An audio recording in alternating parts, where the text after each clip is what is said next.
Only thing I didn't cut down is this, because this has to still go back out to the distributor. So this has to go back out to the distributor. So this will go back out of the dash, which is right here. What's up, Brite Nation? We are back with Brite's Buggy. Today, and probably for the next few days, we will be installing the new Holley EFI Sniper 2 kit. It comes with absolutely everything that you need to convert a carbureted small block Ford or Chevy. In this case, it's a small block 302. It does not have trick flow heads on it, I don't think. It's got a pretty cool manifold. We don't know much about the specs, but that is a great thing, because this is all self-learning. This comes with a throttle body. Looks like a carburetor, but it's actual throttle body, fuel injected. It also comes with a brand new distributor and Hyperspark module and a new coil. This guy right here is a PDM. So this is pretty neat. This is a power distribution module.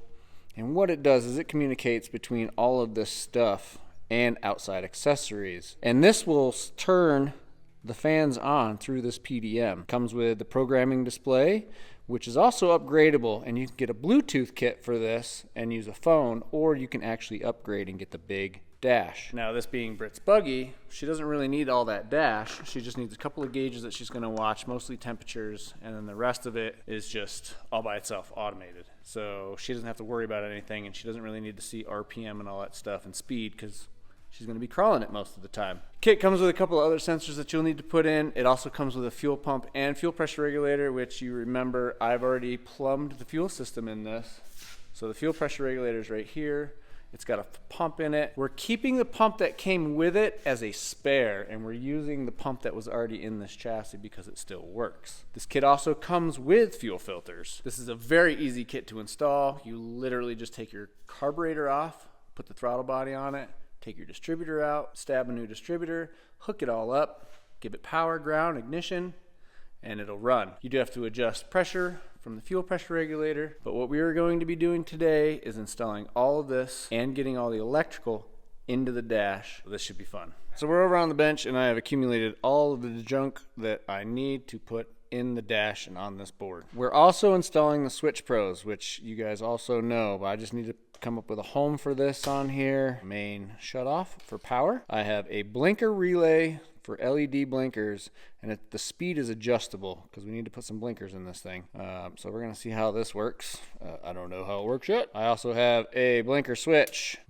It's on, off, on. I also have my two switchback modules, which you remember control the lights and the blinkers in this, so I have to get those plugged in. Here's the PDM for a Sniper EFI. This controls everything from the Sniper EFI to outputs, i.e. the fan. This will have other optional outs that we won't be using, but we're going to go through all of them. The multi-spark or the Hyperspark 2, there's a lot of people that are saying the Hyperspark, the original one, was kind of temperamental. They say the Hyperspark 2 is pretty awesome. So we have that fan switch, which I'm going to show you what that does later. And then all of this needs to go to this guy. So what she wants to do is she wants to be able to have the fans reversible. Now, Kevin has always gotten in there and actually reversed the wiring. That kind of poses a problem because she has to stop. Anyway, in the summertime, she wants to be able to drive to the trail with the fans acting as they should and being pullers. But when she gets to trail, she wants to be able to turn them around and have them be pushers. She never drives fast enough for that to actually affect the temperature. We've already tested this. She's been doing it for years. But now she wants to be able to do it on a switch. She doesn't want to have to pop the hood, turn it off, wait for Kevin to flip all the wiring around on both fans, and then turn it back on. She wants to just be able to get to trail, shut it off, flip the fans, turn it back on. Also, she will be able to go to water crossings, which she doesn't usually do in this, and turn the fans off, because the last thing you want to do is enter a flowing river with your fans on full blast. It'll tend to break fins. It doesn't typically, but it could. It could also, if your shroud is not strong enough and it gets into the water and it acts like a propeller, it could start getting up against the radiator or something like that. She probably won't do it in this, but she does like to be able to turn the fans from forward to reverse. Now, both of these connectors used to be underneath, so Kevin used to have to get on the ground and then swap them around. In the wintertime, it's great because she likes the heat, so she can blow it right through the holes in the firewall and stuff and actually get some heat into the passenger compartment. But in the summertime, It's so hot, we just reverse the polarity and have them push through the radiator the other way. There's only like a 20, 25 degree difference. It only gets up to about 220, which is still not that hot. Probably run it up to like 230. Anyway, we've been doing it for a long time and there has not been any bad side effects. She just wants to be able to do it on a switch. So the switch I'm going to use is an on-on switch. It's just one way or the other. So you can't accidentally leave the fans off. It's either pumping one way or pumping the other. And what this is a high amperage forward reversing module. So you have power and ground, which would basically be your fan trigger. I'm going to have the fan trigger come into here. This is your motor. So you reverse it here on the switch. It'll reverse these two terminals and then it'll reverse power here to both fans. Otherwise, I had to use like 4 relays to swap 2 fans power on the low side, and that would have been really complicated for y'all to follow along.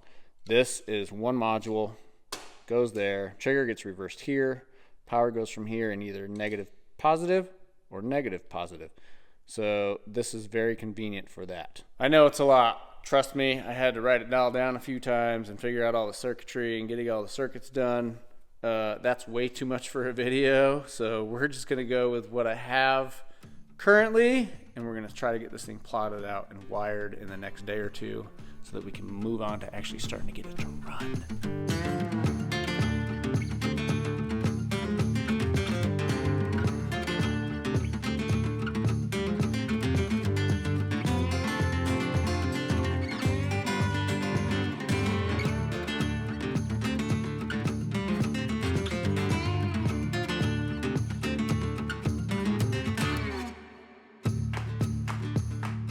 All right, and this is what we came up with. This is my blinker relay. This is gonna have to go on here somewhere, but basically the blinker switch will technically be like over here on the dash, so the wire is gonna have to go this way. Now we just go over this schematic. So once the throttle body is on, it gets plugged in, and then all this gets plugged into this PDM. It's actually not a lot, so what I am going to do is this harness right here is really long and has a lot going on in it, right? So I am going to chop this way down, probably like almost up to this connector, and make this board really nice. I do have to make blinkers go in. Some of the lights are going to come straight from the Switch Pro, so there'll be a connector here and then out. So these will be out to the headlights and the taillights. You'll see what's gonna go on here in a minute. Like, these were really long, but these just get plugged into this now. It'll look pretty neat when it's done. And then I will label everything, so everything will have a home and a label. Let's get this thing wired up as far as I can before I have to stick it in the buggy.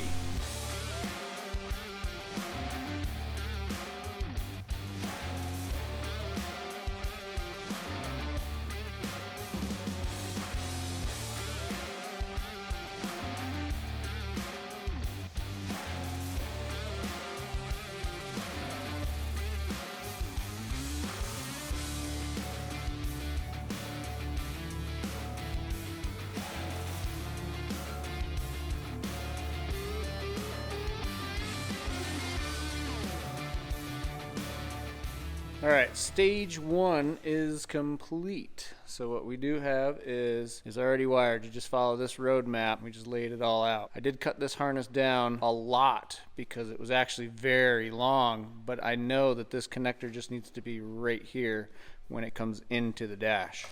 So I cut it all down, including the power. The only thing I didn't cut down is this, because this has to still go back out to the distributor. So this has to go back out to the distributor. So this will go back out of the dash, which is right here. And this is the hole that's in the dash. So then this will go out to the distributor. So I chopped all of this down. This is that fan relay. So we have power and ground coming out of the PDM into this, and then I will use a switch, which I haven't wired yet, to flip-flop the motor. So these two will go out to the fan.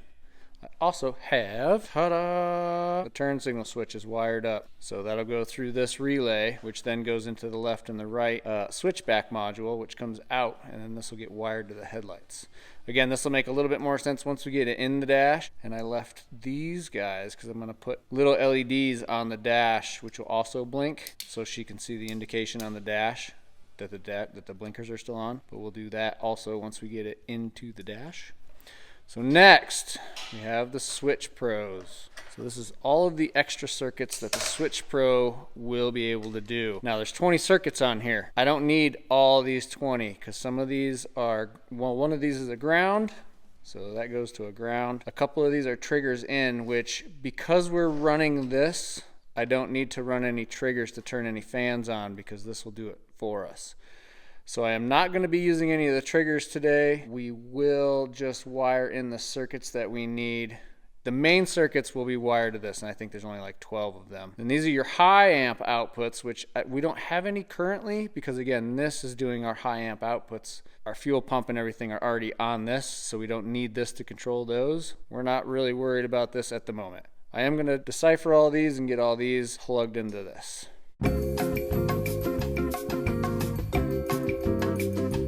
All right. So after many hours of plotting and making sure that all the circuits are here and everything, I am going to try to explain to you what we have going on here. So the dash panel fits. It is all wired in. Oil pressure sensor, water temperature sensor. They're both right here. And they're labeled. Over here we have our brake switch with a circuit breaker that'll be mounted in the dash right about here. This will connect to the EFI system, the throttle body. So this will be under the dash still, and it will come in this, what will be a hole in the firewall here. This is also ignition, which I don't have in the bulkhead yet. So once it's in the bulkhead, I'll show you how all that's going to be ran. This is going to go directly to the trans fans. This is basically the out. The two fans, the radiator fans, are on these big 10 gauge wires because I'm going to run both of them off of one wire. This is a 50 amp reversible relay. So this is a pretty big, pretty gnarly relay, which will be wired to a switch that will also be in this dash. I don't have that ran yet. I'm not sure if I'm going to put it on this side of the dash or the other side of the steering column in the dash, but it just gets wired to this. So all the Sniper EFI stuff is out. Everybody is out and ran. So now the next step is I'm going to get this actually in the dash. There's enough cabling here because this is technically sits right here. So when you pull this out, you can put it on the dash and still get to everything inside. So we're going to go ahead and get this thing in the dash now and then start making all of the fan lengths and everything work. I think it looks pretty freaking killer. So I ended up rewriting and rewiring the entire battery system. So all the battery cables, the winch line, the power winch, the alternator, everything. There used to be down in here, right there, there was a little stud, and that stud was like the power distribution of the motor and the old Sniper system, and the alternator was tied in there, and the winch was tied in there too. I didn't like that because it was very hard to get to. So I redid all of the battery. Everything now is on this cool little guy right here. So this is the winch. I have to put the battery in here. This is the Switch Pros, has to get wired into this. The Sniper gets it wired into this.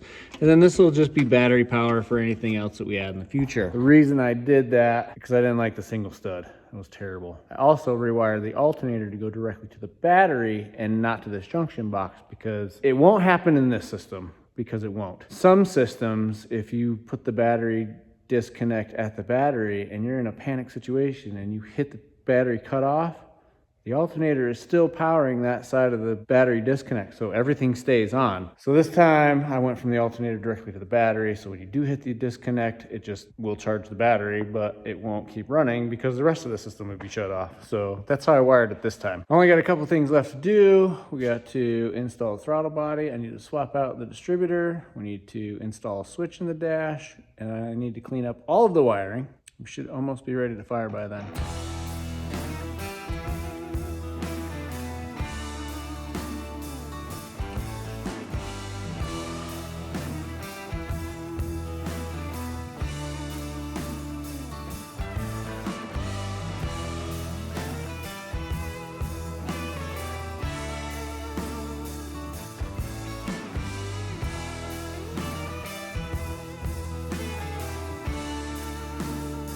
All right, so now we're gonna install this guy for the final time. Okay, this kit comes with everything that you need. It comes with studs for the carb if you don't have any. It comes with all the little needles and balls for the throttle linkage, gaskets. So we're gonna go ahead and get some of this in here.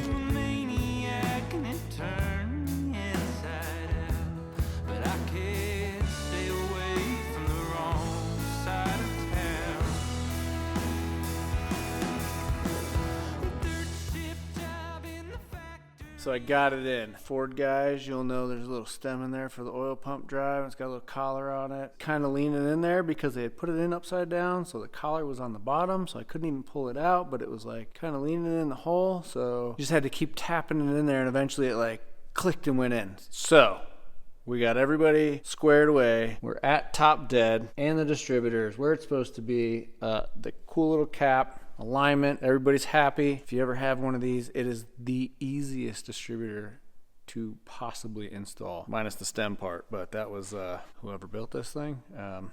Anyway, I got it in, and we are good. We're gonna lock it down and continue on. We got the distributor locked down, we got the cap on it, we got our coil mounted up here. It's out of the way of the fuel pressure regulator, so I can still adjust that. And another thing I was thinking about is like how bad I really wanted to tuck all the wiring and make all the wiring all nice. Really, you can get it right into the dash, you can get to all the wiring, and you can problem solve from there. Kevin's gonna take some notes on all of the stuff that we did on this.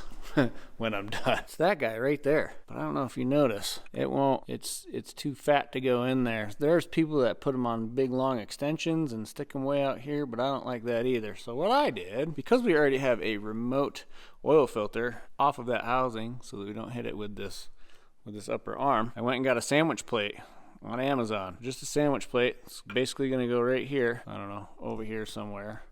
And then on the end of this, I'm gonna put that oil pressure sensor. And voila, just like that, she's installed. Now this filter will hang down a little bit more, but not anywhere near where it needs to. So we're in the clear. I do need to redo these two oil lines because they were cracked pretty bad because they were, again, just rubber hose. So now I just need to run a line from there to the dash. All of the sensors will be in and wired. Yeah. Everybody's super happy. We got the distributor plugged in, water temp, the ECU water temp. Here's that oil line, that oil pressure sender. Everybody's zipped up. Everybody looks all nice and tidy. We go around to this side. We have all of our power ran. So this is our power distribution. It just comes from the battery. So all this will be live, but none of this will turn on without that. So that's what all this is. Like this is the main battery power for that, for the sniper, the dash, the ignition, everything else. Here's our 30 amp, 35 amp up here. The ECU is plugged in. This guy goes to our programmer on our dash, which goes in that hole right there. But we don't have that in there yet. Everybody else is laid out really nice. There's an extra zip tie in there, so you can read and get to everybody in there. And the best part, dash still closes. Looks super neat. And this guy bolts up right about there with a bunch of bolts. And the wiring is done. Here's our battery cut off. We got this whole panel all finished up so that you can actually get to it with both the seats in it and down, bolted in. Front locker, rear locker, main power. Down here, we have our O2 sensor all plugged in, wrapped up, buttoned up. Compressor and fuel pump wires. Everybody's happy. The only thing I haven't done is actually plug in the battery. So I hope you like how it turned out. I think it turned out sick. But that's all we got for now. Next thing we gotta do is get it all programmed up and running, but we're gonna do that in another video. Anyway guys, thanks for watching. Make sure you like and subscribe and share, and you can get all your Lite Brite merch and decals at litebritstudios.com, and we'll see you next time. Bye.